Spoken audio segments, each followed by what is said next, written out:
Would you like to tell us maybe what to do and where people can find you? Yeah, so on the left internet, I'm a podcaster. Mm-hmm. Um, A noble the labor. podcast, right, exactly. Someone's got to do it. The podcast is Real Abstractions, REEL, because we were founded on the basis of like a really bad fishing pun that we never followed up on. Um, It's with Edward at Reed Capital, who's a longtime specter of the Tumblr left. Um, and we've got, it's on Spotify and iTunes and et cetera, et cetera. There's a Patreon. Um, as for what else I do, I'm writing some stuff. I'm working on a kind of neat book. I'm always complaining on Twitter because right now I'm doing copy Mm-hmm. editing for The Science of Value, this fantastic book by Michael Heinrich that I want everyone to read when it comes out in English finally pretty Mm-hmm.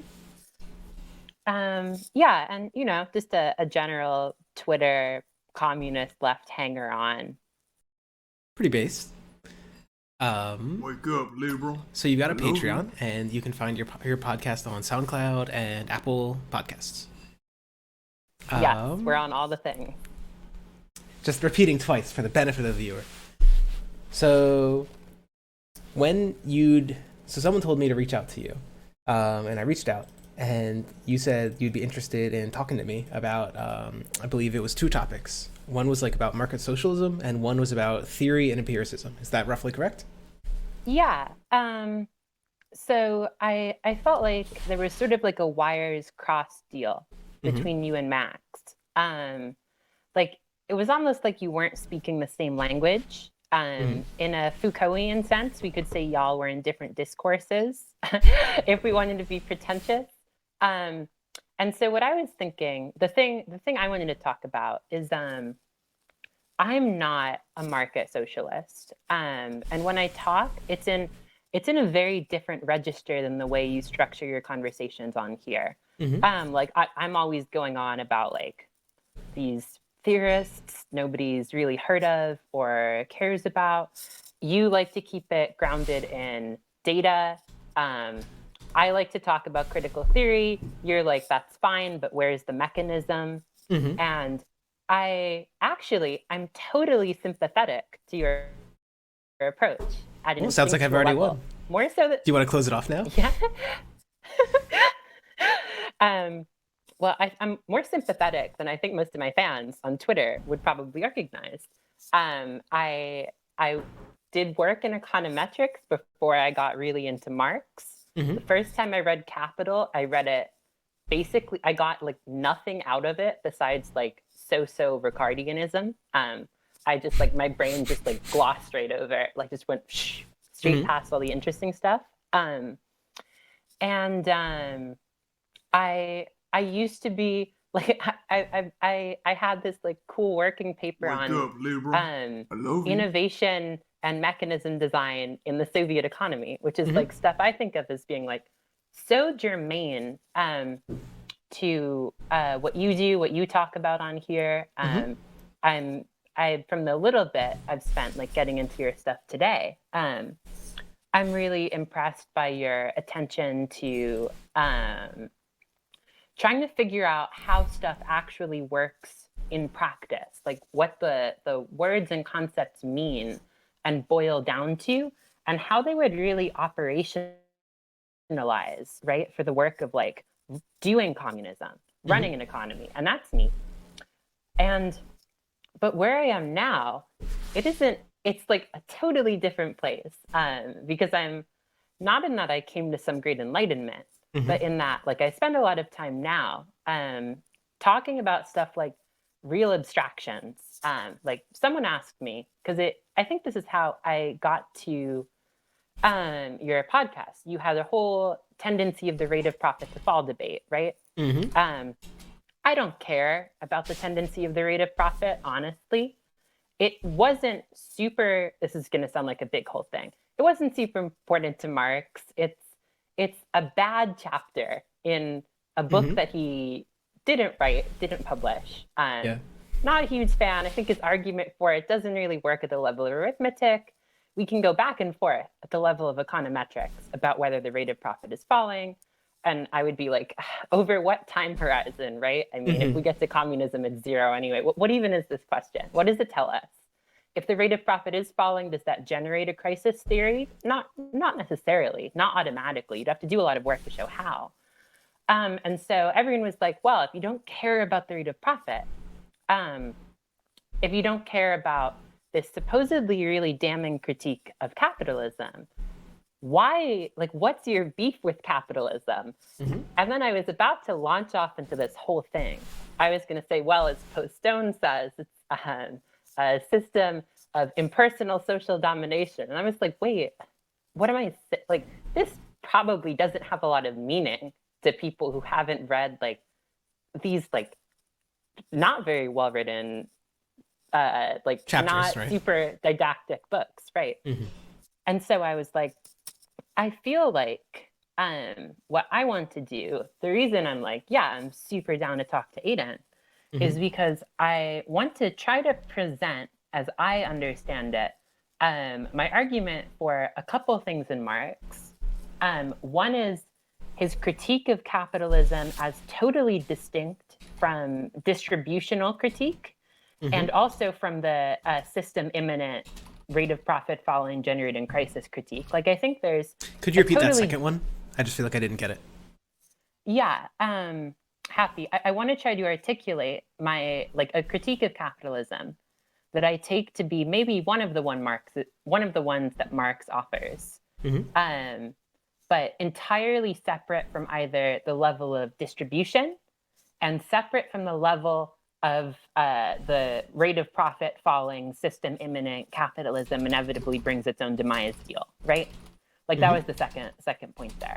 And then I think this sort of ties into something. Right before this, I watched a little bit of your conversation with Max, and I was like, well, this is interesting because I'm sympathetic to some things, but I was like, I would like to try to defend the idea of a non-empirical level of abstraction of theory, which is the big focus for Heinrich in this book, Science of Value. But I want to try to basically defend the idea that it is okay to have scientific theories where our concepts don't refer to things we can actually locate in reality. And for me, actually, it's those two things that I want to argue are sort of bound up together, insofar as their critique of capitalism and a critique of political economy. And so in articulating both of them in, like, a kind of different language for people who don't read, like, weird academics, I feel like, I felt like would be a cool exercise for me. I feel like I would benefit from it. Maybe some people would have a better idea of what the other side of Twitter is talking about, right? All the communists on there who aren't necessarily as interested in empirical data or talking so directly about mechanisms. Sure. So I guess you buttered me up. So I guess on my side, I reviewed the podcast that you did with Antifada. And in that one, I liked a whole lot of the points that you were saying. I quite like, in general, I felt that thinking of Marx and interpreting him as a writer within his time and interpreting him in that context. For example, you discussed, or was it your co-podcaster who discussed, like, that Marx never really published volume 3 because of, like, changing theories of crises and so on. And so, like, I quite like that. I don't like, I'm very much in the, I guess, like, revisionist camp. If there's no reason to worship Marx, I guess is the way I think about things. Totally. On that note, I guess there were a few things that I would take trouble with, but maybe we could get to those after, if you want to talk about them at all after maybe the critiques you wanted to raise. Yeah, I think there are definitely some points I made in that appearance that you could push back on, and maybe some that are relatively obscure. And similarly, I have some things I would push back in your Sure. work as well. But I just wanted to, like you said, buttering up. I wanted to begin from a place of saying, there's no, I don't have antagonism towards the way in which you do things. Like, I think it's interesting. It's interesting to me to try to articulate how I think about communism and Marx in a basically different language, one that I used to speak a little more frequently than I do. And also, I mean, when it comes down to it, we would like society to be better. We'd like people to be better off. And I guess you could say we're alike in that. I think I said a bunch on that episode that you listened to. I'm a communist, but not a Marxist, and we mean slightly different things by it. But you two are also a sometimes Marx sympathetic socialist, but not a Marxist. Yeah, more or less. So I guess, which direction did you want to go down first? So the two main ones were like, can market socialism achieve certain ends, or like the nature of scientific theories and empiricism? Which one would do better to go first? Wake up, liberal. I love you. Okay. I think I'll start with the first one, because I think we'll get to the second one along the way. Sure. So I guess my first question would be, flipping it a little bit, how would you articulate what you think Marx's Capital does? I know you have like a TLDR of it, like on the internet somewhere. I took a look at it. But, that's true. That was written a while ago, so I can't fully defend it. Sure, I didn't even finish your it. Views have changed. Positive reviews have changed, but just out of curiosity, how would you describe what it does? Sure. So I have only I read volume 1 and I listened to like a review of volume 2, so I can't vouch for volume 3. So I can't vouch for the entirety of Capital. I'll just say that straight out. But my understanding of like Marx from reading Capital Volume 1 and from a variety of like secondary literature generally seems to suggest that Marx proposes a theory of capitalism which holds that it holds a whole bunch of concepts, but fundamentally the important tenets of it are that for like wages, those are determined by the reserve army of labor. The reserve army of labor is like people who aren't employed. That this is a tendency to drive like wages down. This is like to me, I think that this is the fundamental goal of like providing the entire volumes of Capital to try and prove this, to suggest that capitalism cannot deliver rising wages for workers. And in the working up to that, Marx also builds a model of how capitalism actually operates, including the components of like the labor theory of value, the like MCM and so on versions of production, and ultimately those allow him to make claims, he thinks, about why capitalism can't deliver certain gains to the workers. That's the way I conceptualize it nowadays. I know that's like a very TLDR, but the long and short of it is, one, he builds a model of capitalism through circulatory process of like capital and production, and then two, he uses that to make a claim that capitalism can't deliver certain ends to the workers. Yeah, so I think that's interesting. I don't think that's an uncommon reading. I don't even think it's an entire, like, out and out wrong reading. Although I think, ironically, it's probably a reading you could make better of volume 3 than volume 1, right? Because it's volume 3 where we enter the failed transformation problem solution Marx offers, and it's volume 3 essay, where we enter the fucking essay contest, right? Yeah, exactly. We have the essay contest. We have we get into the weeds there. But for me, the core project is kind of different. It's the subtitle, right? There's this meme that my co-host made, which is Michael Heinrich saying the subtitle, Critique of Political Economy. Yep. So what does it mean to critique political economy? You could say it's a critique of, like, he's going up and he's saying, well, I have some refinements to you, Mr. Ricardo. And he does do that to a degree, particularly in volume 3. Not all of these refinements really work or are terribly successful. But the big, like, what's going on here, for me at any rate, and maybe you could make the case for some folks, sort of like Heinrich and ML folks, is that what he's doing is he's criticizing. So we have Marx in the middle of his career. He criticizes the presuppositions of classical political economy from an essentially anthropological perspective. So this is like mid-period Marx. He's saying he's trying to historicize the categories of bourgeois political economy. And as we get to like the good stuff, which is for me the one volume of Capital, which is sort of cheeky but also sort of true. Volume 1, we enter the idea he's criticizing the theoretical field of political economy, which is to say he's not offering, right, in a Kuhnian sense, a paradigm, or a Lakatosian sense, a scientific research program, which competes with classical political economy.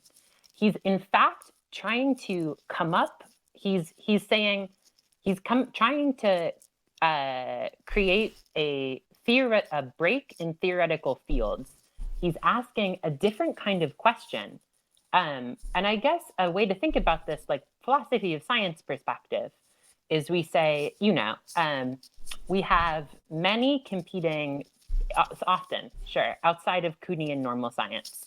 We have a bunch of different paradigms or research programs, and they're all offering us, as you like to say, so in the labor theory of value debate, you sort of go back to say, well, the issue with this theory about crises is that how can I test it? And then you sort of backtrack a little bit from a Popperian naive falsificationism.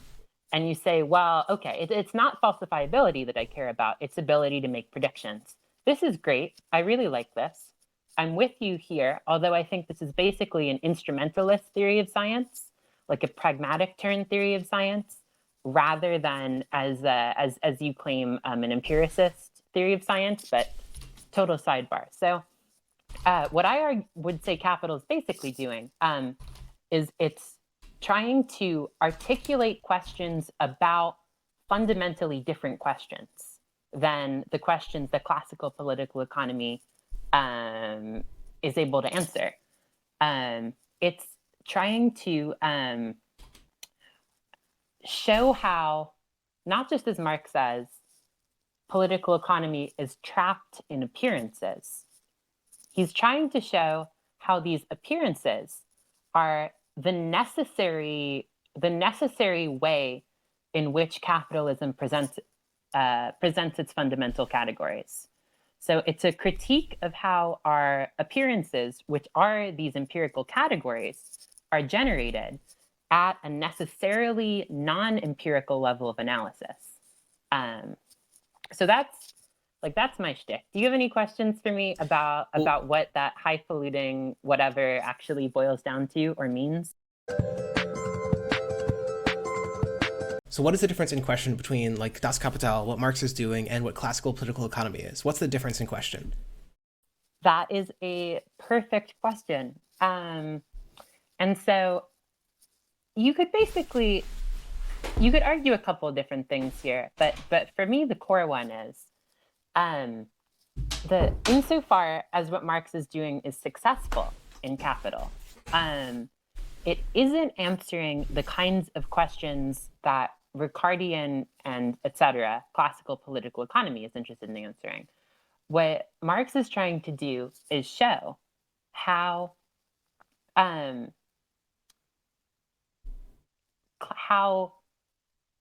capitalism generates and essentially makes effectual the categories of classical political economy, which is to say, it's trying to show how we were able to, through moving through a couple levels of abstraction, we're able to show how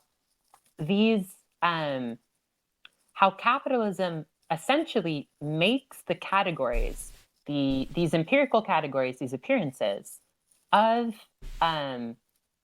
bourgeois political economy, how it endows them with the ability to actually shape people's lives, to dominate people. So we're getting bossed around by the categories of classical political economy, and we're trying to show how capitalism necessarily brings them about, how it makes its own, it makes the categories of the theory more and more real and more capable of affecting us. So Sure. that would be my answer. So I am happy to, like, in addition to all the economic models, I would be happy to say that Marx also offers a sociological model that capitalism creates certain labels for certain classes of people. I think you mentioned John Romer, right? He literally did. So I like analytical Marxists fine. Romer's work, his work on coupon socialism is nifty if you're down for market socialism, and his general theory of exploitation is kind of neat too.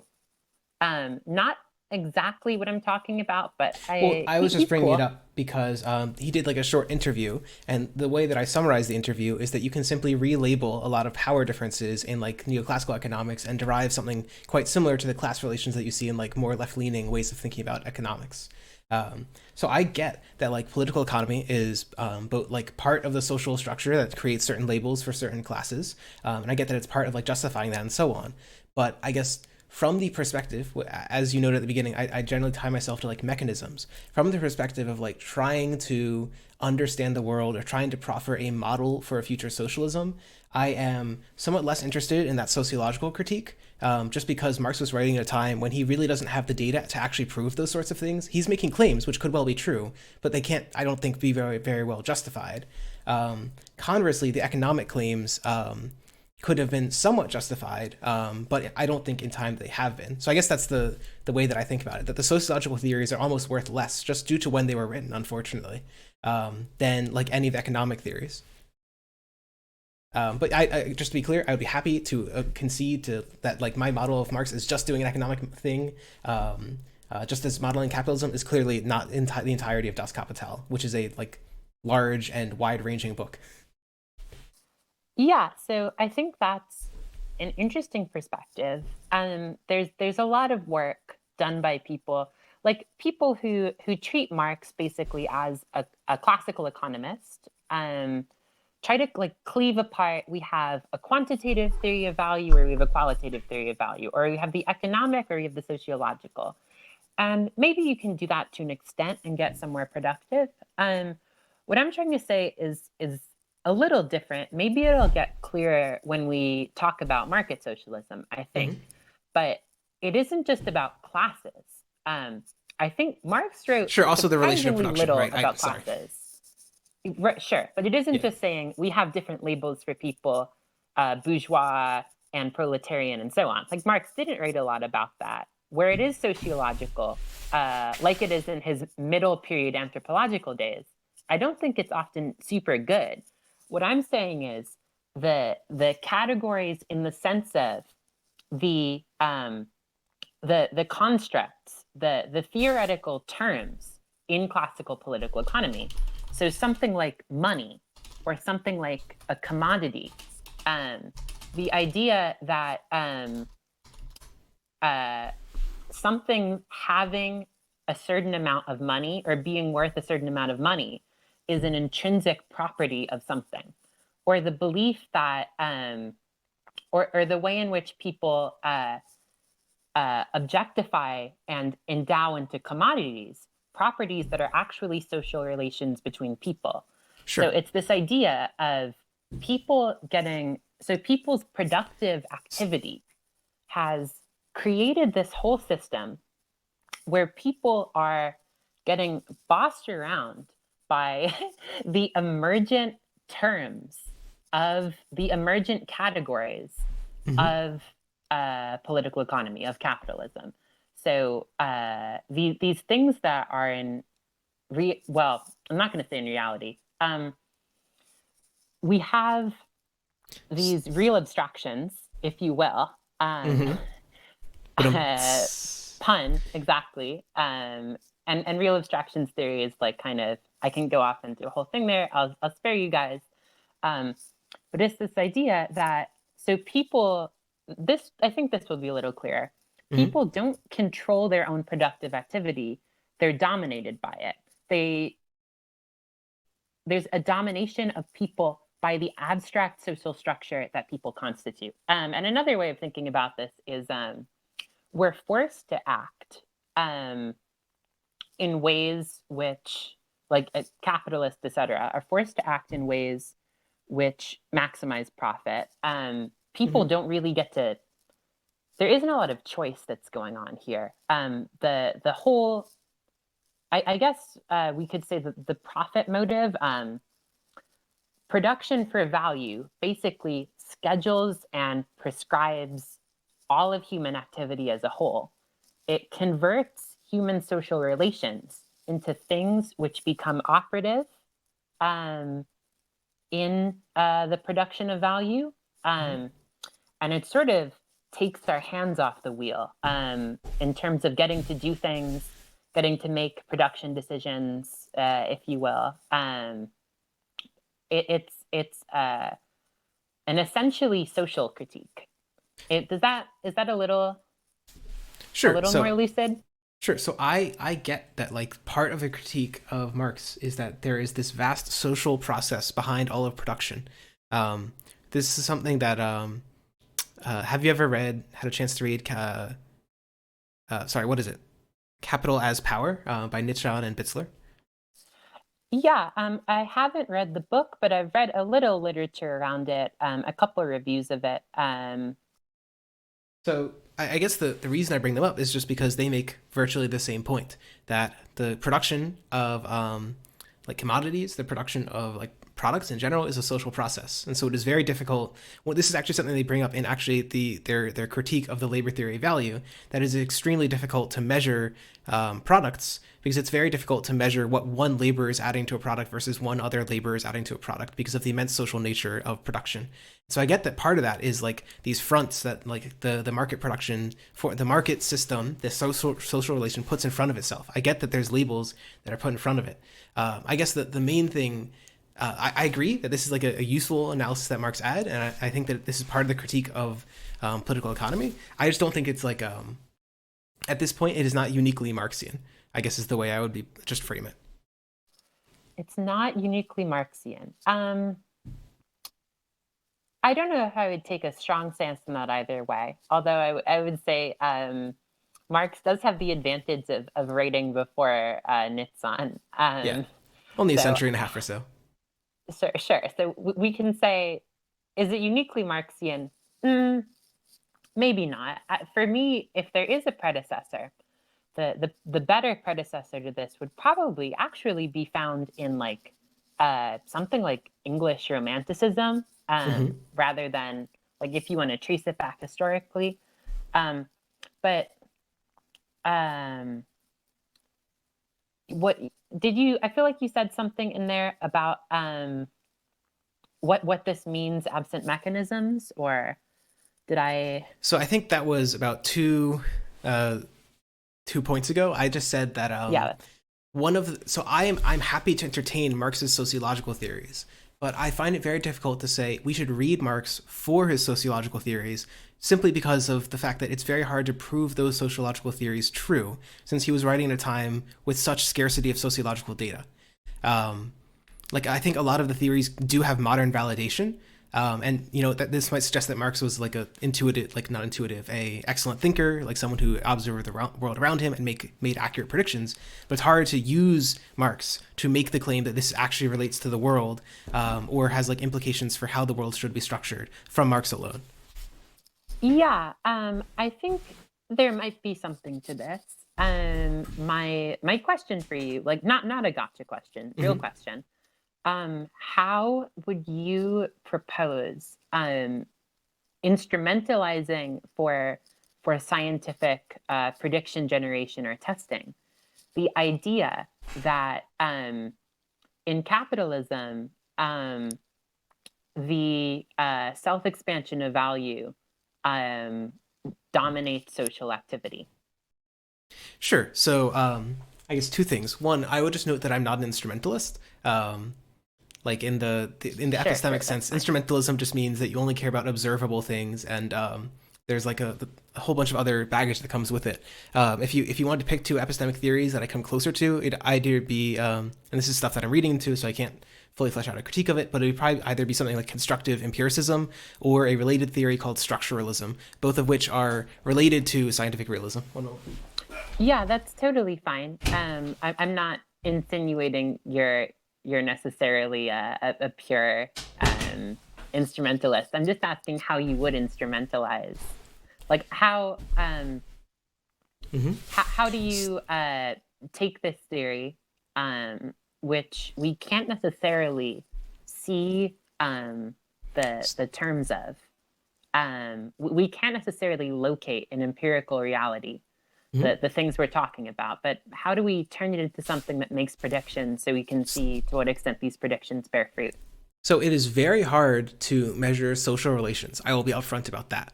However, one of like the simple ways that we've gotten towards analyzing this more recently is we look at the different structures of different companies. This obviously isn't the same thing as what you're talking about, which is like a society-wide, when you talk about like the law of value, that's production for profit, right? That everyone is forced to produce for profit. Is that roughly like a good description?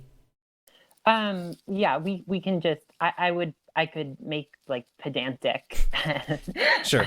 additions, but I think that's probably fine for the point. You can just continue. So it's hard to do like a double-blind controlled analysis of society-wide like production for profit. So some of the simple things that people have done to examine the role of like profit in people's lives and being conditioned by that profit is looking inside of firms. And so different firms have different levels of worker inclusion in the production process. And so I know this is like a minor point. This is only like a small level of variation relative to like the overall productive process. But we like studies can show, and I could be happy to show them, but they aren't too relevant to the current debate, that like firms where workers are more involved in managing production, stuff like worker cooperatives, or even just firms that are like co-determined, even just firms that have unions, firms that have like active management, all of these tend to be less alienated, meaning that people feel more in tune with like their coworkers and more in tune with society as a whole. And so this is obviously not like a validation for the entirety of Marx's theory. And to some degree, parts of Marx's theory are generally what I would say is I'm not like a falsificationist. The idea of like most models of like scientific realism nowadays, as far as I understand it, are like you want to be able to test predictions, and the closer that your predictions come to true, like you increase the probability likelihood that theory is true, rather than decrease the likelihood that theory is true. And so I think that like a lot of evidence pointing the same direction of Marx's general theory might suggest it's more likely to be true, even if it can't actually ever quite prove it true in general, especially for the very large case of production for profit. So I guess I'm trying to agree. So on the one hand, I think that we can prove it on small. I don't think we can prove it on large. This doesn't mean that it's not worth striving towards a world where we can get closer to proving it on large. I know that's a long one, but. Yeah, this is super interesting. First of all, I totally, your point about cooperatives, like great.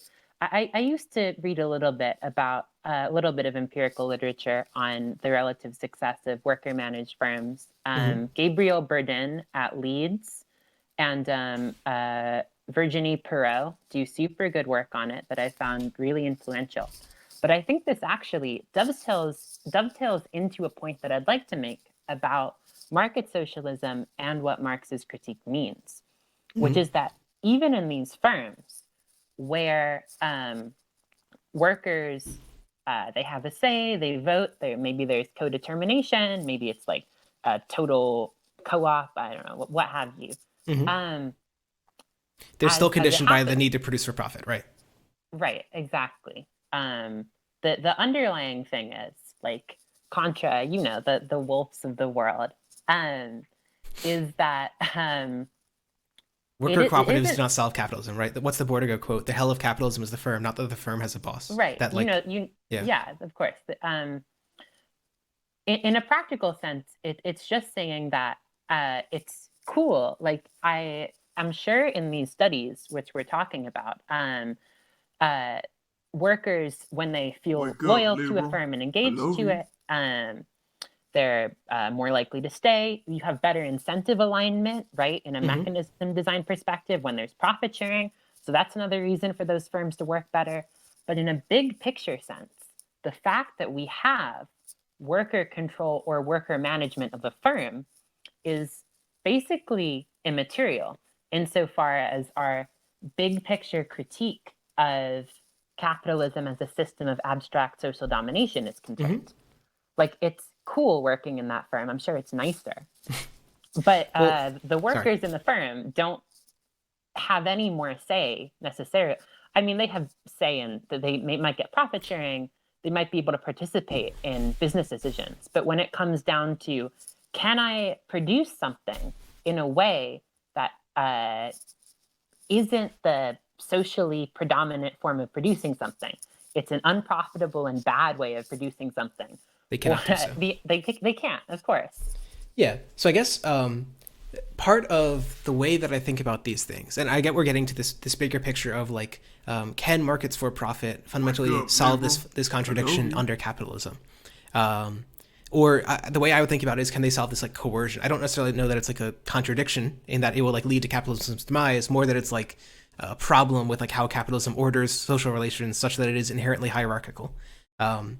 The basic problem comes down to the fact that if we live in a world with scarcity and we want to deliver like efficient production, meaning that we want to deliver like as many resources as we can, as many products as we can to as many people as possible, then in the world of scarcity, you need some economic mechanism to decide where that product goes.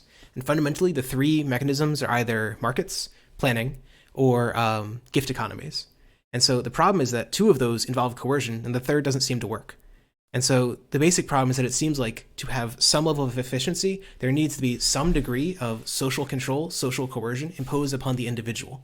Now, I would just argue, and this is like a moral point, this is irrelevant to like the sort of descriptive point. I would argue from a moral perspective that it is fine to allow some coercion on everyone so that everyone is in turn better off, that you are made more free by living in a highly economically productive society because you are more able to pursue your desires. So the sort of moral calculus from a crass utilitarian approach would be like, hey, I'm getting 2 units of coercion because I'm forced to participate in the market, but I'm getting 10 units of negative coercion because I receive so much ability to be more free in what I choose to do with my time, sort of thing.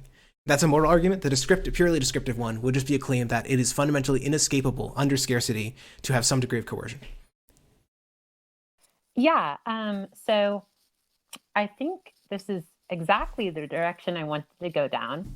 It's really lovely, and I think you totally make some points that I agree with. Insofar as we have scarcity and we want some mechanism. We can't just say communization and then immediately everything works perfectly. What's it? I declare like communization. I declare freedom, sort of thing. Yeah, I've got to be careful and polite because a bunch of communization guys listen to the podcast. So, yeah. Hey, Jasper. Anywho, so I think that's. I would actually.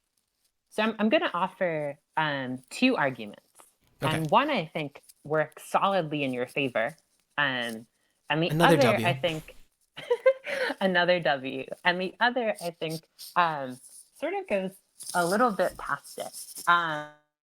And this is sort of what I do in this like long forthcoming writing deal that I'm kind of working on, but at a big Is it the Heinrich level. book, or are you actually writing like a independent book? I'm writing yourself? like a proper. The next thing I publish will be in Science and Society, and it will be short. But I'm working on a longer, proper book, and I'm gonna crib from it a little bit here in order to basically make an argument. So not like reading verbatim, obviously. I can't read and talk at the same time. But so what I'm gonna say is, so you say we have scarcity, we need a mechanism, and even in a moral sense, some degree, you say coercion, I say mediation. But I would just add, like, sorry, go ahead. Oh, go on. I was just going to say, like, in the capital as power sort of thesis, there's a related person called Blair Fix who argues that all of, like, society's literally hierarchies, that's, like, the best predictor of income and so on. So I'm just thinking about this as, like, a directly social relation where some are freedom is directly taken from you.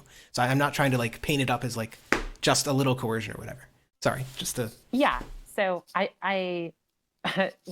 anyway, so I'd say, like, in a big picture level, we can't assume away mechanisms. I agree. I think we need them. They're cool and important. And we can't necessarily say, like, a priori that all social mediation / coercion is like ipso facto totally impermissible, and that there are circumstances, many circumstances. There are some anarchists who will hate on you for that, but sure, I'll grant it. Yeah, sure. There's some Marxists who would hate on me for that, and it's fine. But so here's the argument, which I think will work in your favor. And I'm going to present a highly condensed summary of it. So you've read some Cockshot. You know your Cockshot. Like you've imminent critiqued one of his PowerPoint YouTube videos. Maybe one about market socialism, in fact. Yep. You've read his book. I think he has like 2 or 3. I've read bits and pieces Towards the New of several. Socialism is the one I'm thinking of, because that's the only real book. I want to say there was one called Arguments Towards Socialism, but maybe I'm misremembering. It's irrelevant. No, I don't care about the that number is of also Cockshot's a book. book. It's like it's shorter and less original, but Towards the New Socialism, it's the one where he outlines his mechanism. It's his mechanism book, so I feel like it would be your jam. I have not read Towards the New Sort of? Socialism. I've listened to the lectures that he gave, like the PowerPoint lectures on the mechanism in that book, but I haven't actually read the book, so I'll own up to that. Okay, that's fine. I'm not like the gotcha reading police here. I just want to make sure that I'm like making myself like sort of comprehensible. Certainly for me, maybe for the audience, it might need like both yours and mine. It might need further explanation, but yeah. You know, my audience, at least, they sort of treat me like white noise. Like I have people say like, "Oh, like you're so great when I need to get to sleep." Oh my god! Like it just washes over me, or like it's like ASMR, and you know, I respect that. People need white noise in their lives. I like to listen to the radio in languages I don't speak, so I get it. Yeah. Anywho, so my argument is going to be based on Cockshot.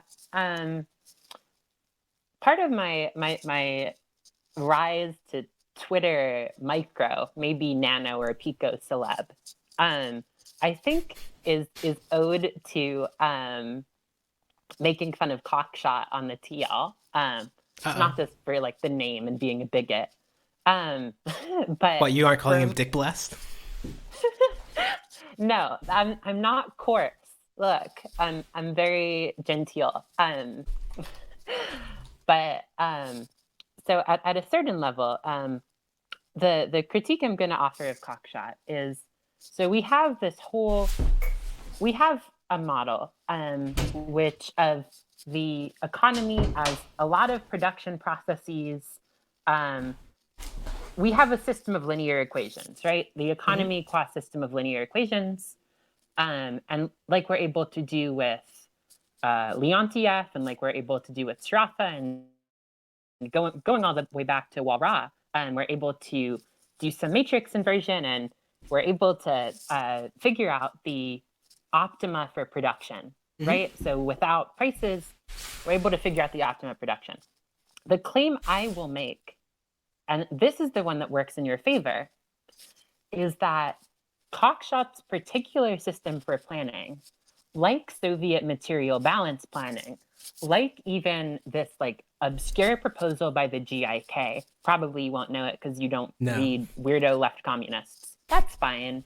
It's like an Easter egg for some people listening. But all of those, for me, right? If those systems work right, the optimum, the solved system for Cockshot, for Soviet material balance planning in theory, although not practice, because of course they never actually computerized it. Yeah, totally. And even if they had, it would be very complicated. whole thing happened from the achieved level planning, colored markets, etc. Yeah. But so we have all of those. The optimum for all of those, and the reason we can figure this out is actually kind of in Stropha. The optimum for all of those is actually the optimum of a capitalist general equilibrium.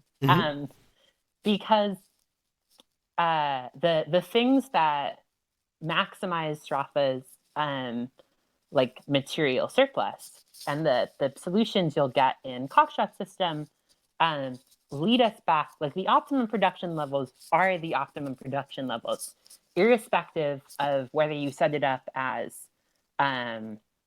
Cockshot's particular system of linear equations, or irrespective as you talk about it like qua capitalist general equilibrium. How do you feel about that thesis?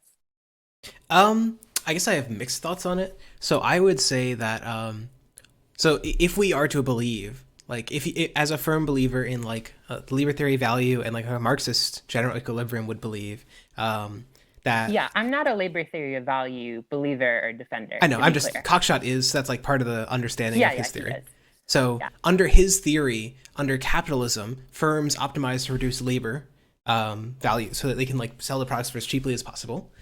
Simultaneously, we would want to like produce as much for as little labor value as possible. These are sort of the same optima. Does that jive with your conception? I know it was like a one sentence summary, but kind of yes, kind of no. The basic point I'm going to make is that when we turn the economy into a system of linear equations, right? So we have how my car is however many units of iron and however many tires and so on.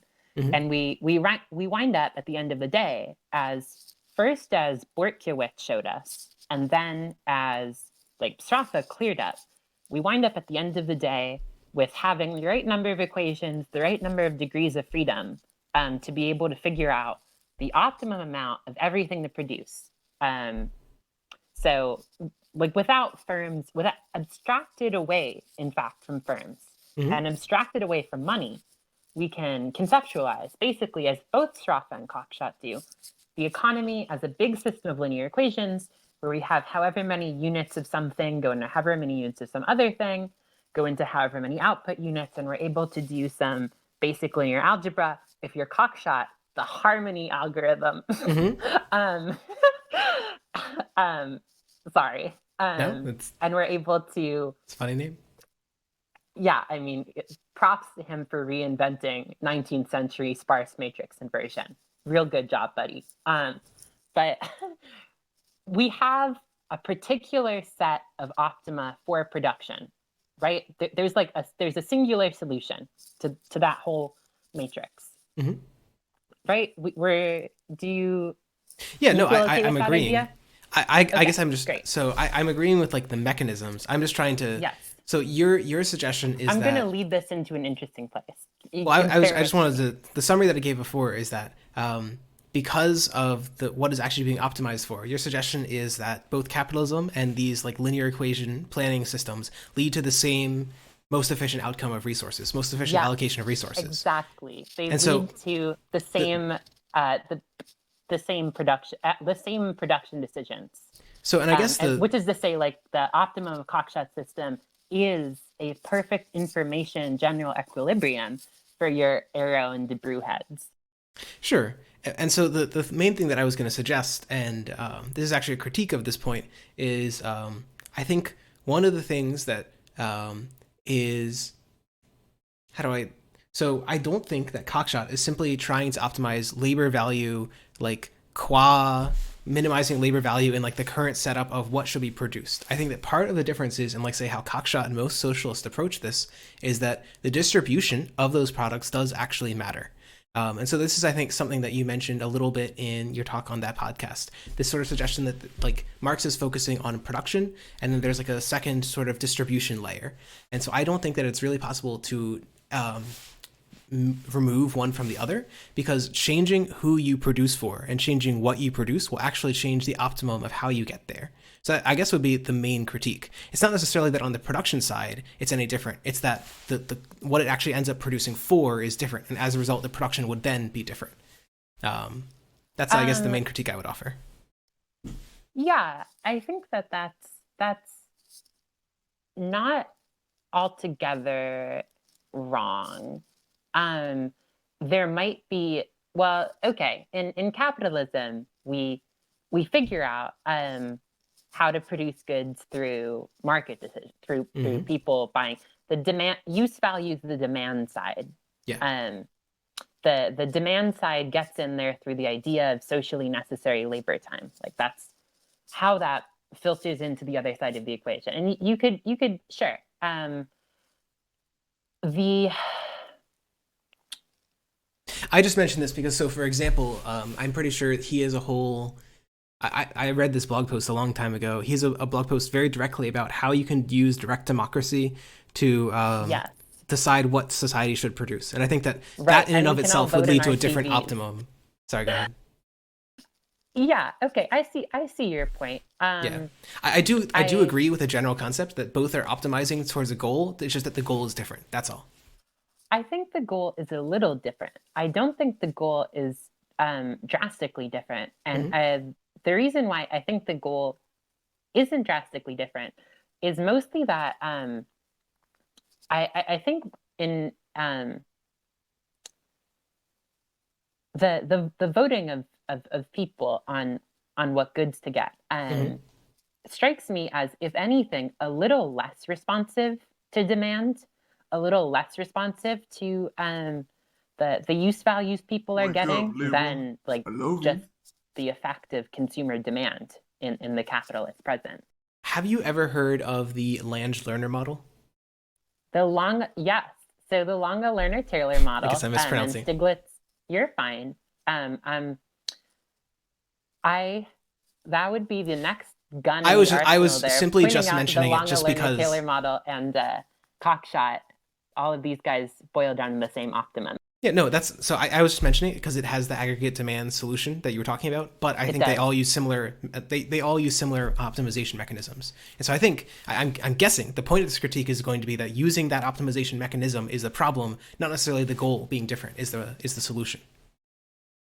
Um, that the use of any mechanism is going to be the problem. That the use of any form of optimization Sorry, is that going to be like is that? this sort of like linear algorithmic optimization is the problem. Is that not the point, or? Ooh, so my point is that any method of optimization, for Longa, it's going to be tâtonnement, and for Cockshot, it's the harmony algorithm, Hmm. and for Walram and Sraffa, it's matrix inversion. That, and then you have like the Pari-Khan, Albert, and Hanel model, right? Hmm. So Hmm. many different methods for optimization, but the point I'm offering here is that they'll all get us to this, in like presuming like everything works well and Hmm. some set of assumptions, what have you. They're all basically like ceteris paribus going to get us to the same production decisions at the end of the day.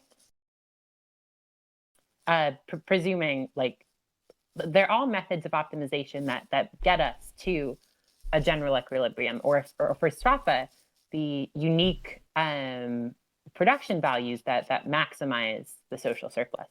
Hmm. Okay, so my point is from there is I think insofar as this is true for all of these systems fail to respond to the critique I articulated of Marx's in the first half to this chat.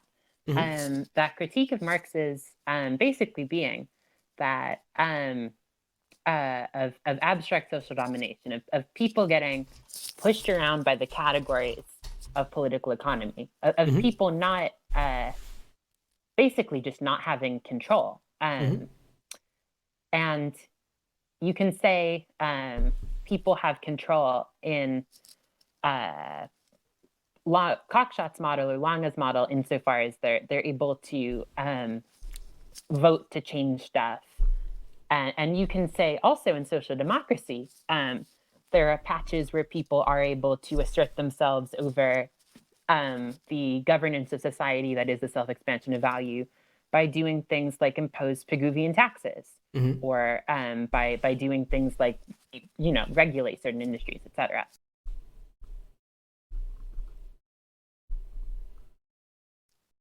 Hello? Yes, sorry.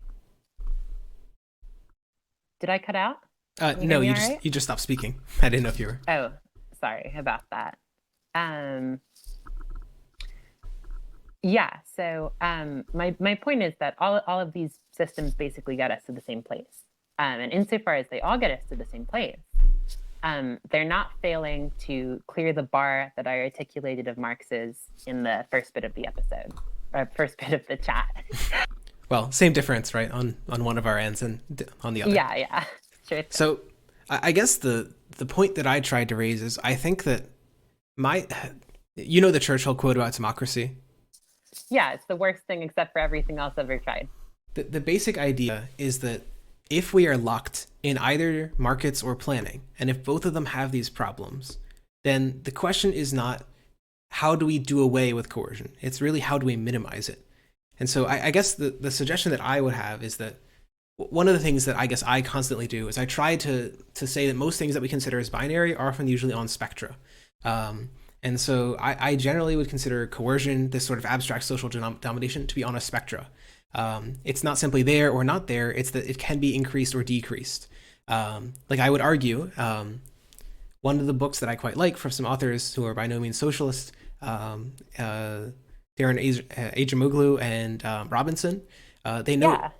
they note Why that Nations Fail? Is that the one you're thinking of? the famous one is Why Or Nations Fail. That's the meme. They put out a more recent book in 2019 called The Narrow Corridor, and one of the I'll own quotes. that I've Go ahead. sorry, go on. My No, bad. go ahead. So you Sure. One of the quotes they have in there is simply that free labor is the historical exception, and that's just if you look at like the broad scale of human history, since at least like the creation of agriculture in general, human society has been dominated by hierarchies, and especially highly productive human societies have been dominated by hierarchies. And so I guess the fundamental way that I would come at this is that it seems like you can either have production or lack of coercion. I know it's hyper simplistic, but you can either have production or lack of coercion. And the goal is simply to try and change it such that we can still have production while minimizing coercion. I know that's a whole bunch of concepts, but that's the way I approach it. So I guess my challenge to you would be if you would like to answer the Marxian critique that you'd like to eliminate abstract social coercion, then what we really need is, and this is focusing on mechanisms again, so feel free to critique that, well, you need an alternate mechanism that simultaneously maintains efficient production but does away with the coercion involved in it. Yes, I totally agree with you. And this is like, I mean, aside from a couple of things, like the focus on coercion, et cetera. But I'll say, like, in a big picture sense, I agree with you. And what I would say is we're sort of missing something kind of obvious in capital. And the kind of obvious thing in capital that we're not really getting is we see the commodity structured as a moving contradiction between these two things, right? Between value and use value. So the fundamental question that and maybe this is still going to be a little bit of a tease, but I'm going to say that I think it is possible for us to talk about mechanisms insofar as we consider our social optimum to be production for need, right? The flip side of the coin from production for profit. And I think at a certain level, we can talk about what that actually means, rather than just saying we're going to, as Cockshot and whomever all these other people do, describe a mechanism which replicates the same production decisions as production for profit, and then impose onto it like some system of regulation, some system of Pigouvian taxes to account for externalities, and so on. Are you with me so far? Like what's your? I guess my question would be, what are your objections or questions so far? So I guess I'm not entirely sure whether this is going to go in the direction of like a sort of like utopian perspective. Like we should still talk about the goal regardless of whether it's achievable, like a sort of critique of focusing on mechanisms, or if the focus is going to be on actually providing that sort of alternate mechanism. And I know maybe I'm still thinking that like wrong paradigm. I do totally agree that there is a difference between, like, be entirely clear, I don't believe that profit is the same thing as use value. I just I don't. didn't say you did. I'm sure. No, no, no. I'm sure you get the difference. I remember. I think the thing between you and Max was mostly semantic. Probably. But it was like the profit from as a verb or something like that. I only skimmed the debate. It was, I believe the specific thing there was something to do with, like, Austrians say that people only trade if there's a profit, and Marx interpreted that as meaning like money profit, and I meant it in like general sense, of like getting more, but whatever, that's somewhat irrelevant. I guess so. I don't know entirely which direction this is going to go. I think I follow you so far. Okay, so what, and this is sort of like kind of brain twisting for me, but I would say if I went to try to formalize why we care about the abstract social domination critique that we've outlined in the first bit, it would be that one, actually, this is, what's the way of thinking about it? I would say there are a couple ways we could formalize in a more like economistic way some aspect of the first critique that help us understand what we're trying to do and why we care about it. And one will be something. Did you read Lange's On the Economic Theory of Socialism? I haven't read any of Lange's work, so no. Okay, well, in it, he talks about the idea of satiation goods. And I guess there's like goods that you can produce a certain amount of and then people don't demand any more of, like water or something? Yeah, all right. The example he gives, if I remember correctly, in the original set of papers is salt. He's like, let's say we stopped charging consumers money for salt. Like we have however much of it.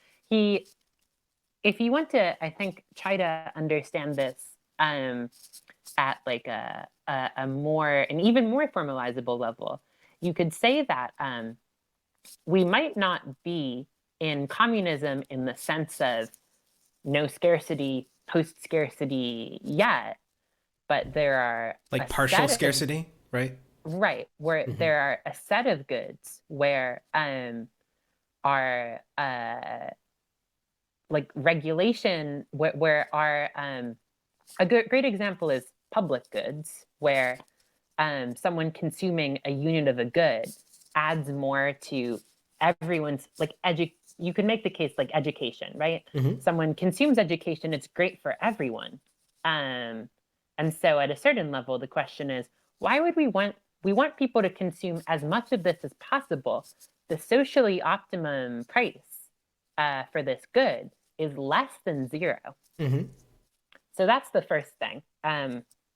For a variety of reasons, we have, we're already, our whole model starts to break down in the sense that we are already at a point where there are goods where we're not profiting from. I'm doing the thing with the verb that got everyone into trouble in the first debate, where we're not benefiting from treating these goods as commodities, pricing them, charging for the price of reproduction for them. The second point would be, if you try to understand what production for use value looks like, or production for need, and how it fundamentally differs, I think we could make the argument, if you wanted to keep it to the kind of like econ language, that I think is more in the your like channels like vibe, I guess. I would argue there are externalities on every production decision. Like we can't, like, There's there an are old joke that I externalities. used to say, which is that Yeah. I'm a neoliberal socialist. Neoliberals only Right. want to intervene in the market when there's a market failure. Unfortunately, every market has a failure. Yes. Well, I think you could make the case that within this language, you could understand not having production for use value insofar as we have maybe small, but non-zero externalities on every production decision, the production of all commodities, that Wake up, liberal. everything that's going I love you. on, insofar as our social optimum isn't how well off people are. It isn't the satisfaction of need. So we have because, and I'm sort of making this point in this long forthcoming thing I'm writing by, this is, it's like by doing like this long attempt to dig up the actual work of Pigou, the British economist. Yeah, right? No one's read this. I'm like, oh my God, this is so long. Is it like a rarely researched text that people just cite Pigou and then never actually read them?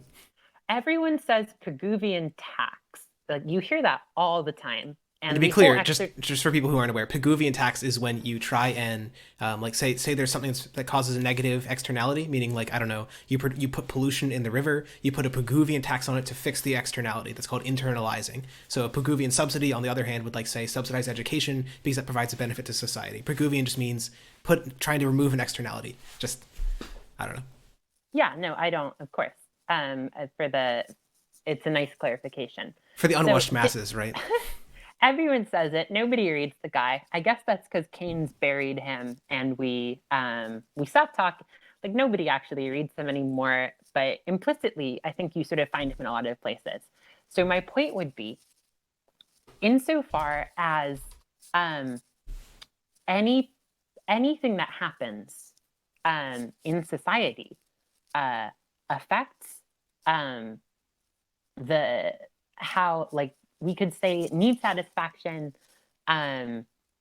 we could say the welfare. I don't quite want to say happiness, because then we're going down the route of implying that we can understand welfare hedonistically. But insofar, everything that happens in an economy affects how well off people are. There are an infinite number of externalities to internalize. I would argue that really, like, and this is, and I think this is sort of ironic and kind of funny, insofar as this is the case. This sort of presents us with the immediate grounds for our contrast between production for use / production for need, and between production for value. So, is that a pause, or? I was sort of, it was a pause. I was sort of giving like an interjection opportunity. But if you want, I can fold in the third point. And the third point would be that we can understand, again, trying to translate this weirdo Marxian point back into your neoclassical socialism. I mean that affectionately.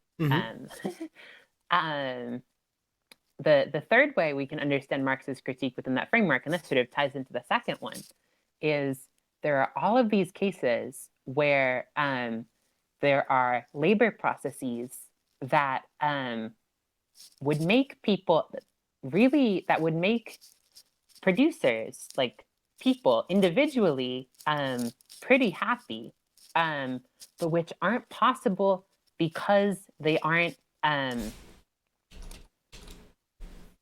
they're not the socially predominant form of production. And oh, okay, my phone was being weird. Anyway, I think a way we can understand that is if I, as at times Marx proposes, if I want to do a bunch of things badly, like the classic like hunt fish critique or what have you, or I want to do the line in the Gotha program where someone would be like a tailor, a doctor, a fisherman, a hunter, a shepherd, all in one day. Yeah, right. I think and German ideology, but Oh, my bad. no, you're good. I would get angry Twitter comments if I weren't pedantic. I'm saving you from them. Really, Oh. it's an act. This of is for my own generosity. good, right? Right. So insofar as living the good life means doing a ton of stuff not well, there is no way to do those tons of things not well under a society where we have production for value, where there isn't really a way for me to like find myself in the position of doing a job at a level like and this I think will justify why the point makes sense even within this neoclassical socialist framework. There isn't really a way for me to get hired to do a job much worse than everyone else because I'm only doing it not off. Like I'm taking my time with it. I'm making shoes by hand at the hand. I don't know, or I'm like I'm like a really slow bus driver who is no good at finding my way along the route. There's no way for me to get. Cordelia is racking up civilian casualties on the sidewalk. I don't have a driver's license, so this could be me. I could be that bad bus driver. So there's no way for me to do those things. But you could actually make the case, insofar as we go back to our earlier Pigouvian understanding of externalities, which I'm going to propose sort of mirrors how we think about need/use. We could go back and say that what I would subjectively derive from engaging in types of work which are not the socially predominant way. Hello? Okay, do you remember where I left off at? My phone just lost the plot. So you'd done satiation goods, talking about partial post-scarcity. You'd done the fact that use value is not equal to profit systematically, and therefore every product has externalities, every market has externalities. And finally, that production for profit prohibits certain activities that would require that you not be producing as efficiently as possible. Right, I think that's fine. Do you remember what the last thing I said was, or the last thing you heard? I think I mentioned something about a bus driver, and then you were talking about... I totally lost the train of thought there as well. I'm sorry. You're good. That's extremely my bad. My bad for my weird Oppo phone, like freaking out. I have no idea what happened. Well, we don't, in this society, on the Twitch streamer panel, we don't need to produce as efficiently as possible these podcasts. So I'm okay with some people just being like, nah, and their phone's just not working on them. Yeah, this is true. And you are right. I can always get Paul to fix us up in post-production. Thank you, Paul. We love you. Hopefully it's not the same Paul as Paul Cockshot. I don't know if you've ever listened to any of his lectures, but they are they have awful. My Paul at Aufheben Kultur, AUFHEBENKULTUR on Twitter is a real darling, ex-professional sound engineer who is also a granular synthesis genius and is just like extremely wasting his time editing podcasts for me. I have no idea what that means, but congrats to them. Yeah, just thank you, Paul. Aiden also thanks you. Anyway, so bus driver. I was saying, I think I made a joke about how I don't have a driving license and how I could be that bad bus driver. But my point was basically, I think we got to it, that there, at a societal level, it can be socially optimum from the perspective of fulfilling needs insofar as they're like needs for eudaimonia, not just needs in the sense of like material whatever. Like genuine happiness. Right, exactly. It can be it can be socially optimum for people to be engaged in these labor processes, in the labor as play labor processes, even though from a production of surplus / value self-expansion perspective, they're not optimum. Like they don't lead to the biggest Straussian social surplus. They don't lead to the biggest profit, but they do make me super happy. Like they would make everyone happy. So those are my arguments. And I was asking you, how do you feel about those points? So I guess the way that I've addressed these before, as for like how these would work under a hypothetical market socialist system, the first one on satiation goods, I think that these are classic arguments for if a good is of a certain level of like being a satiation good, it's very possible that the state can just provide it free at the point of service. Yeah, I'm being tricky there. Longa says exactly the same thing. Yep.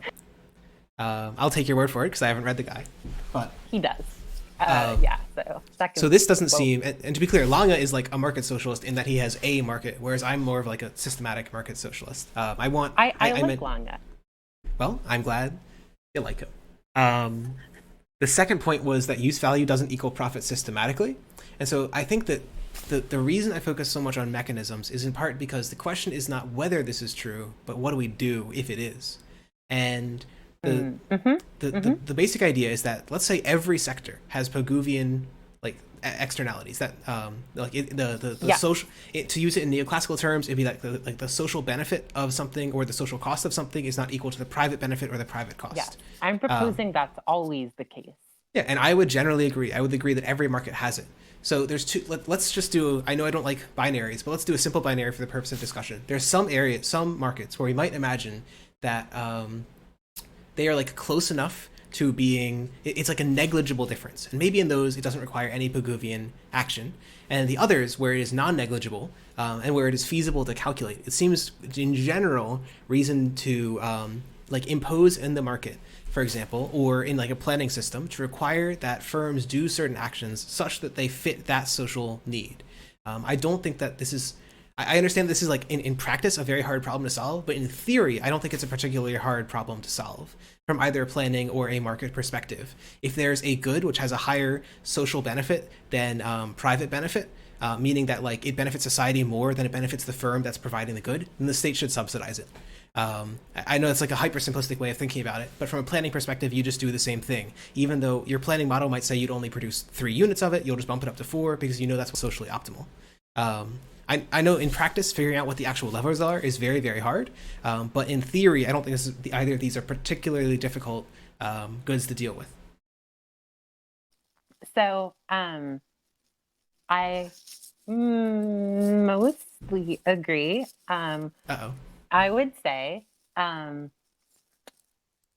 insofar as you agree with me, I think the natural conclusion is to conclude that your market socialism has every good subsidized or taxed, has every single goods. We can say price, we can say like pseudo, like for Cockshot, every good shadow price. Wake up, liberal. Every single goods price is adjusted. So this to me does not really, it sounds like insofar as you agree with me on what we're able to pull out of Marx's critique, and insofar as we're able to habituate these weirdo sociological critique points within the discourse of the way we talk about socialism in like a neoclassical-ish economic sense, I think the conclusion is that every single goods price needs to be adjusted upward or downward so as to reflect use or need. And at that point, I think you're not describing a system of market socialism. It's not a system of markets when we're adjusting every single goods price in order to make it truly production for use. So I think this is, I don't want to get into too much of a semantic thing. So I'm not going to quibble over whether it's a market or not. That's not too important to me. What I would suggest is that my conception of markets is happy to involve state intervention in changing the price of the final good for any given market. Because to me, markets are a combination of setting prices on the one hand, so the state has intervened to some degree on the setting of prices, and then also on the other hand, producing goods for those prices and having competition between firms both on the producing of goods and on basically firms compete, and it's that competition which is one of the key elements of markets that I'm not sure can be maintained under a planning system. So to me, merely having some state intervention into the price mechanism, shifting it up or shifting it down, is not the same thing as meaningfully restricting competition between firms to provide goods on the general market with that adjusted price. And so if you want to call it, what I commonly do is, if you don't want to call it markets, I'll call it schmarkets. That's not, the term isn't important to me. It's the mechanism. But I think in any case, insofar, like, we're not at market socialism. Sure. Insofar as... I'll grant that. Sure. So I'm happy with that point. I'm counting that as like a... I feel like I sort of got what I was saying across. Oh my gosh, what the heck was I about to say? Well, I think we didn't get to the third point. Yeah, sure, that's helpful. I didn't know what you were actually going to say. That's something I haven't addressed yet. We can just go to the third point and maybe I'll remember it along the way. So now that we've established that schmarket schmocialism is great on solving the first two, the third one I think is a really interesting one, because this is something where I think that even among socialists, I think that there's room for disagreement. So you talk about labor as play, and I described it as that production for profit, or production for efficiency in general, like even under a planning system, could prohibit activities that would require your actions to be inefficient and unproductive. Is that like a decent summary? Akin to the bad bus driver. Yeah, sure. I think this is all right. So I'll be honest. I opened Twitter on my computer 10 seconds ago, and I'm looking at notifications. I was like, and so my retention of your last point is kind of, but well, no worries. I feel like I got the gist of it. So the basic take is labor as play. I think there's two answers that one can give to this. The one answer is that where labor as play exists, we can think about it. I know this is maybe a crass way to think about it, but if you want to think about it, eudaimonia can too be an externality. The market, yeah, the market forces to provide people the ability to like take a lazy day off doing things really stupidly, is probably like the market would negatively value that. But it is possible that as a society, as like individuals, we would individually benefit from that, or socially, we would all benefit from that. And so then we would want to subsidize those things. And I think, so I'm very much an incrementalist or reformist. This is perhaps something we could disagree on, but I think you're already starting to see, over the long run, the partial emergence of systems that look a bit like this. The classic idea is, this is not like exactly labor, but like libraries are a key example of the type of thing which is like a satiation good. There are some limits on how much books you can take out, but in general, we provide books mostly free at the point of service, and we provide some system, partial rationing for those goods. So what was the reason I was bringing this up? So the suggestion that I'm trying to bring up is that we have created these partially decommodified spaces like libraries. There was a neat article from, I want to say he's a neoliberal, Noah Smith, talking about his time in Japan. One of the big differences, apparently, between the parts of Japan that he visited anecdotally and most of America is that there are many fewer public amenities. There's much less free Wi-Fi. There's much less free water fountains. There's like much less free walking space. And so literally just the creation of public spaces is partially the creation of these sorts of spaces where people can do these things.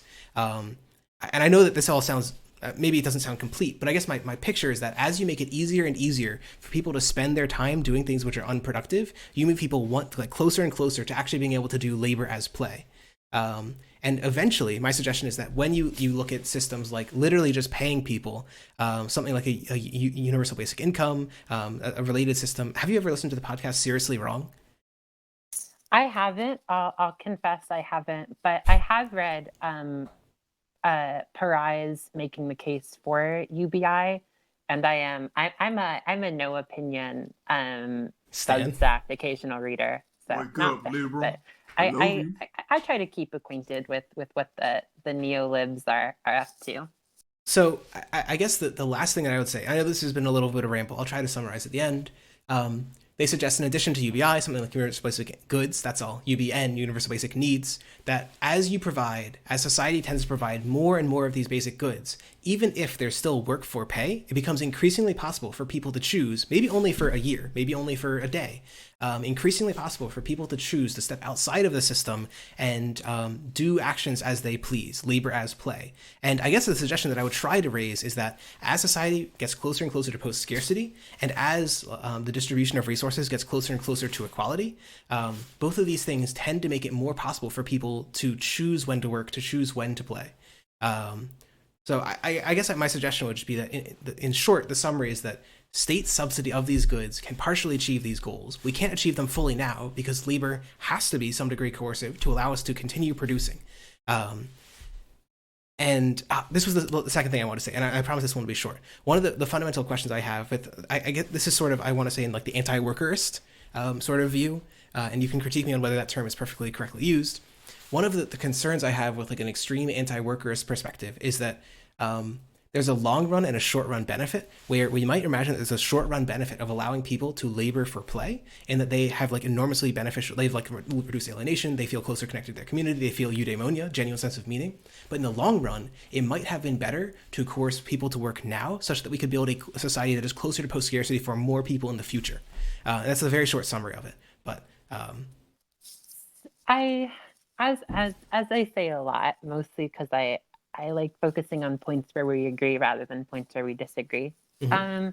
I agree in places and I don't agree in places. I agree that it's good to have public goods free, to have satiation goods free, and so on.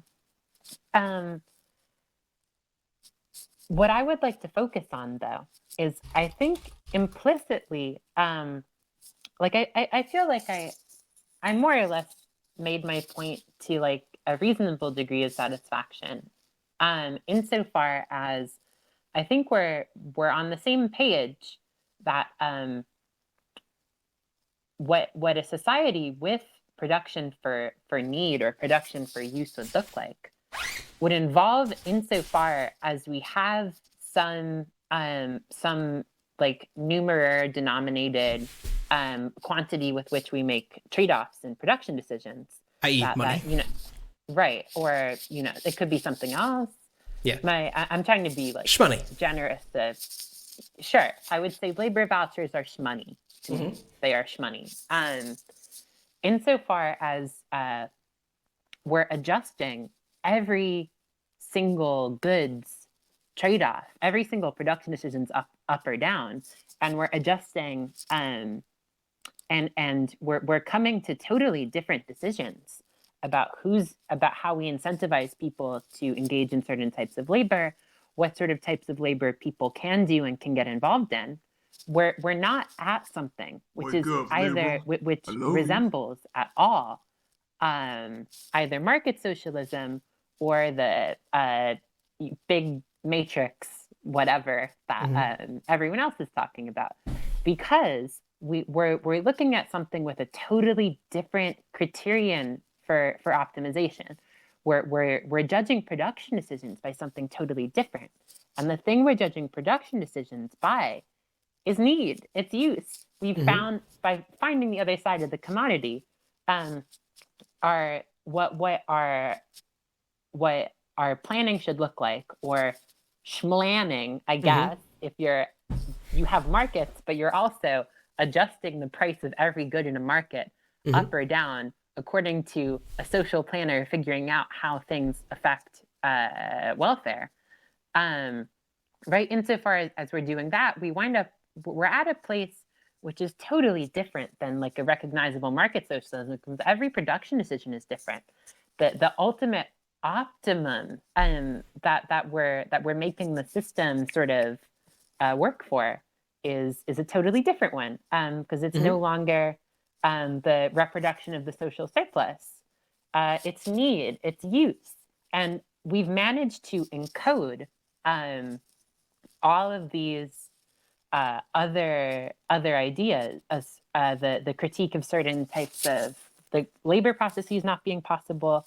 We've managed to encode all of these things systematically into particular formal ways in which our system's struggling is not actually producing free use. Mhm. And so finally, I would say, knowing your shtick, I think your response would be, well, this all sounds good. I'm being generous. I'm pretending you would say to me, this all sounds good, because I have great self-concept. So insofar as you say this all sounds good, you would say, but how can we do this? And I'm going to say that what I am interested in, and what this long forthcoming book, which to communists I pitch as basically something about the logic of communism, insofar as we can extract it from the antinomy at the heart of Marx's critique. What this book is about is articulating how precisely we might be able to formalize and understand a mechanism or lack of rules thereof, which bring us to this point of producing for an optimum of satisfaction of need. So I think that I'm sort of happy with this. I don't know if I can like bring in here a perfect demonstration of how things go, but I think my main objective today, coming in, was to try to show how even in your discourse, we can understand Marx's critique as basically being not a distributional one and not like a crisis theoretical one. And we can take this critique and we can wind up from it with the idea that we should be producing, that we should be dealing with how stuff happens in society in a way which is dissimilar from market socialism, although incidentally also dissimilar from cockshot socialism. So I guess one of the things that I brought up earlier is that I don't think that you can actually separate the differences in distribution of product from the differences in how things are produced. I think that these are to some degree linked. Now, they aren't fully linked. It is very possible to have like to move towards a more free market and then have a whole bunch of distribution on the back end. It's more possible to move towards more of a planning and then have less distribution and be very unequal. However, my suggestion is that when you are changing, I guess one thing that I would try to suggest is when you change, say, the cost of a good, you are necessarily also changing the distribution of that good.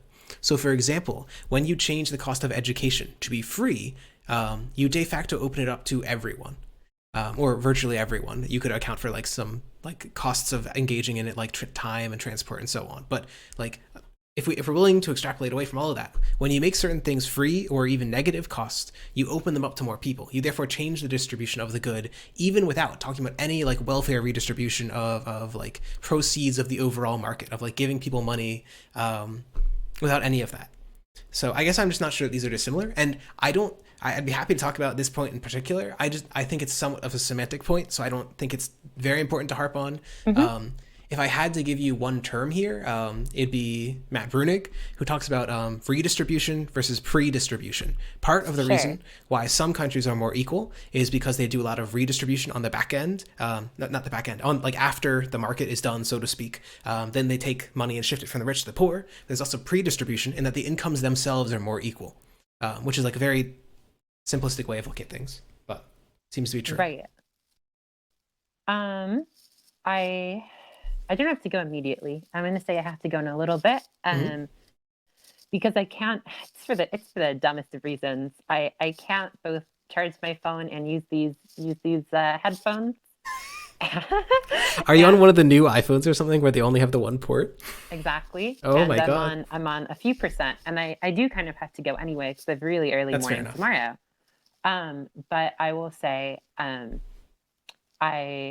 would like my goal is to be able to present you with what you consider a let's say a workable sketch of a mechanism which would entail production for need.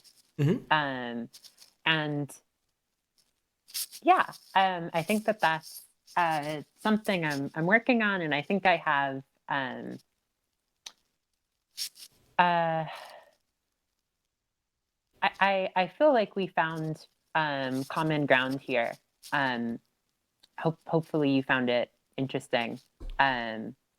Sure. No, I always I appreciate. feel pretty happy with the convo.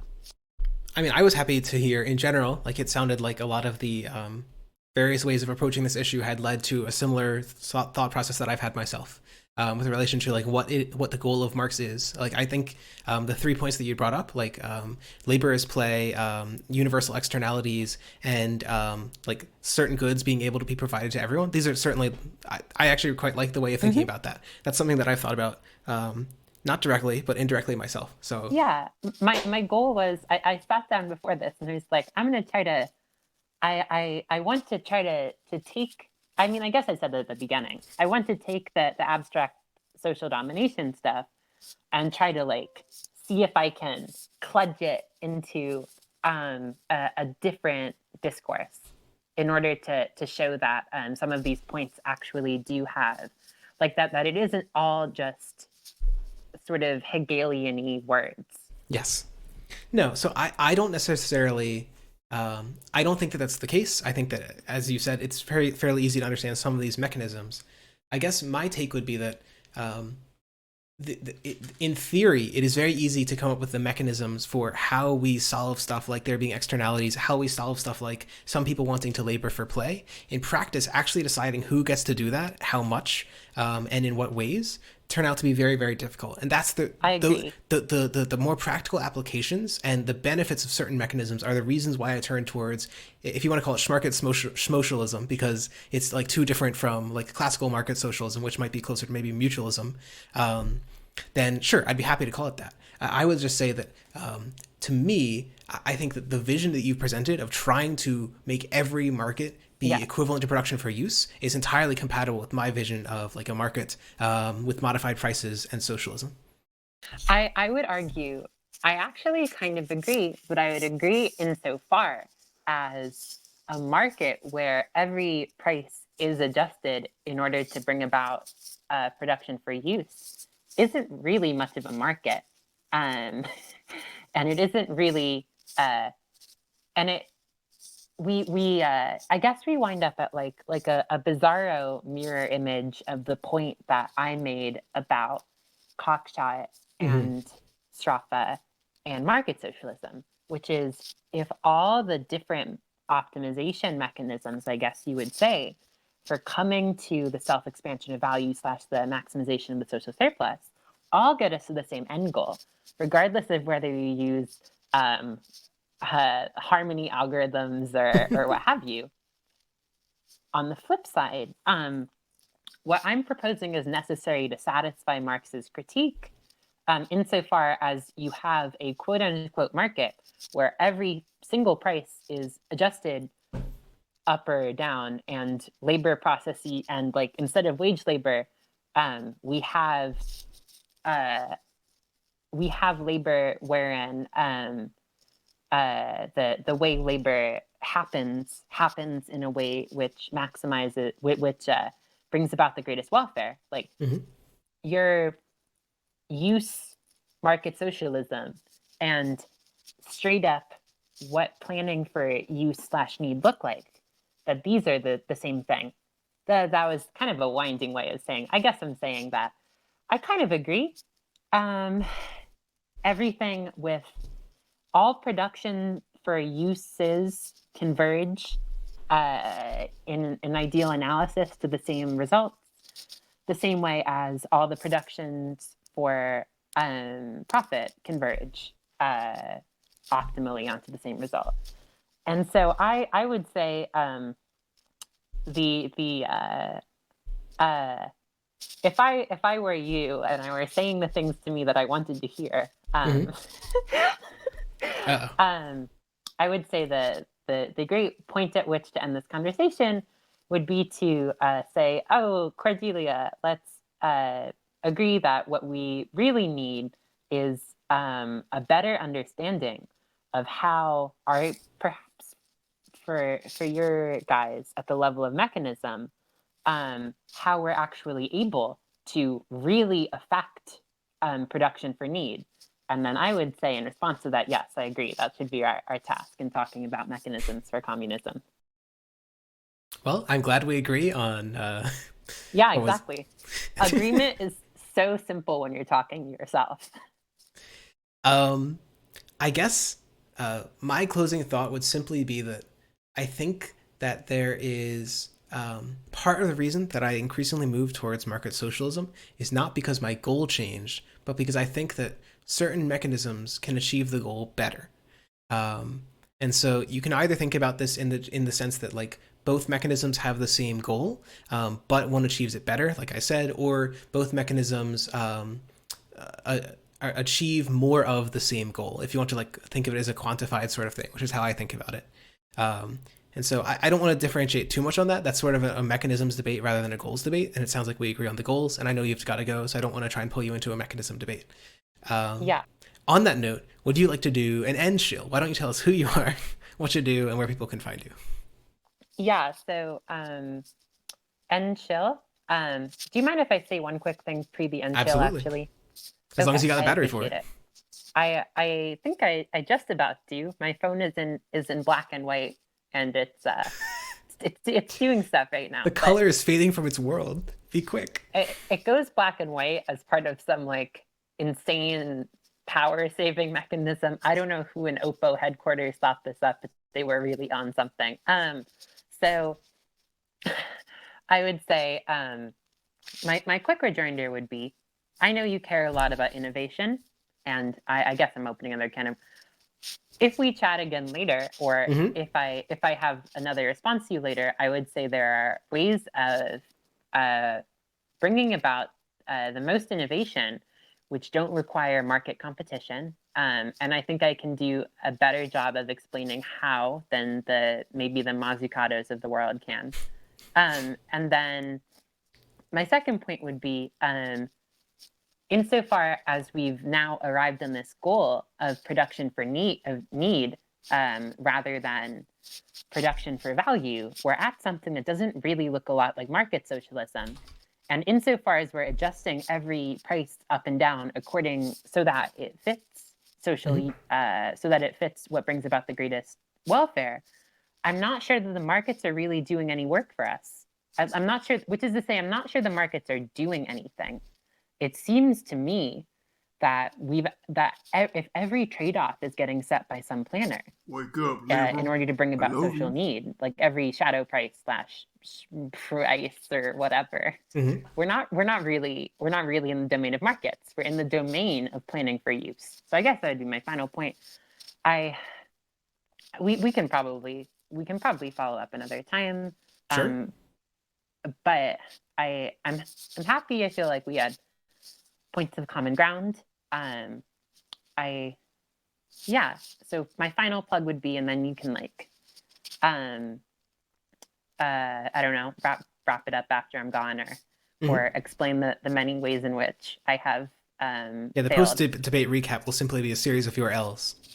Yes, it'll be like a list, like 3449. She said that. But actually, no. So I guess my unplugs would be my online pseudonym is Cordelia, because I like King Lear. I'm at Cozy Unoist on Twitter. I have a podcast where I talk about this stuff, although mostly through a Hegel plus critical theory plus social theory perspective rather than a neoclassical economics perspective. And that podcast is called Real Abstractions, REEL. It's on iTunes and Spotify, and there's a Patreon where you can give me money. And also, I would like to say, if you are not wearing N95 masks, you should be wearing them. because there is no longer a substantial supply shortage Wake of up, them. liberal. I There's love super you. infectious COVID out there, and data appears to show like the whole there is not increased outward transmission of COVID as long as you're using an N95 mask that doesn't have a ventilator. And I will mail you 6 N95 masks for free if you go to I'd like to send you kn95masks.com. And I posted all these links in chat for those who are live, and I'll post them in the description for those who are watching later. You should do this because I have 10,000 of them. That's a lot. That's so many. It's taking up so much space. So please do that. Or if it's part of the reason Cordelia's phone battery is running out. It's like even seeping into her phone, seeping into her computer. Exactly. So if you'd like KN95 masks, I'll send them to you for free. Because we're living in a little bubble of post-scarcity, I will not means test you or charge you for them. Also, if you run a mutual aid organization or you're involved in a food bank, or is that the word? Soup kitchen? Food bank? That's probably I think it's all the same. Insofar as you're doing one of those, I will send you 240 of them for free. So that's a lot. Super cool. So please do that. That's my little positive externality intervention to the world. My little public good Pigouvian surplus intervention for the month. I had a pretty good time. Appreciate your having me on. Any final remarks for me post plug? No, just thank you for coming on. Very cordial. I'm glad we agreed on literally everything, and I won. I'm really happy. I think it sounds like a lot of the work you did are doing rather with like KN95s is really good. KN95, not N95 to those who are confused. And so like congrats on that. Real props on that. And it also sounds like to me like it seems like you have a really good reading of theory, so I will be excited to read your book when it comes out. Yes, I'm so happy. My goal, everything I write with an imaginary social democrat in my head.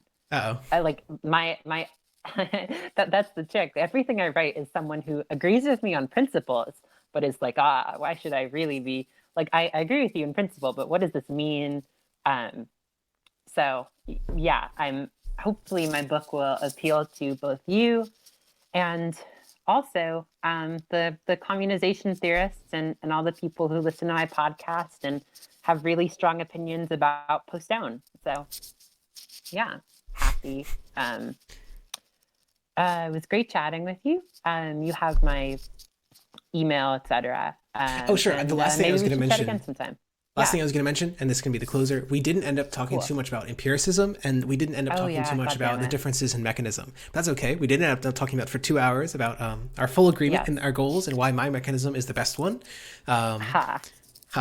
So I think that it was generally productive, but again, I'd be happy to talk again.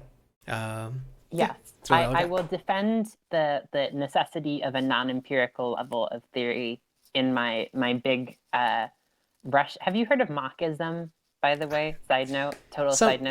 I heard someone mention it once. I've never looked into it. Isn't that like instrumentalism or something? Yeah. So yes, it's putting my cards on the table. I am not a scientific realist at all. I have a very instrumentalist theory of science, and the Marxists were these guys. They're in, and in particular, the Russian Marxists were a bunch of people who tried to take Marxism and make it give it a sort of instrumental, pragmatic theory of science. And you also had a couple Austro-Marxists who did this as well. So they're super interesting. That's so tangential. Anyway, it was great chatting. Let's follow up again. Maybe I'll show up to plug a book that will fully convert you away from your market socialism. And I'll become a follower of the matrices. You'll become a follower of Tulip Twitter. Is what will happen. But yeah, great. I feel like this is cordial and productive, like you said. So have a nice night. I appreciate it very much. My phone's on 1%, so. Sure. Well, plug it in and stop talking. Yes. Have a lovely evening. I'll send you the recording as well. Have a nice evening. All right. Thank you so much. Bye. So things we agreed on were like, one, a rejection of like collapse theory. We seemed to agree on the goals of Marx. We seem to agree that different mechanisms could all lead to the same goal. The disagreements were about whether different mechanisms could lead equally well to that goal. And then secondarily about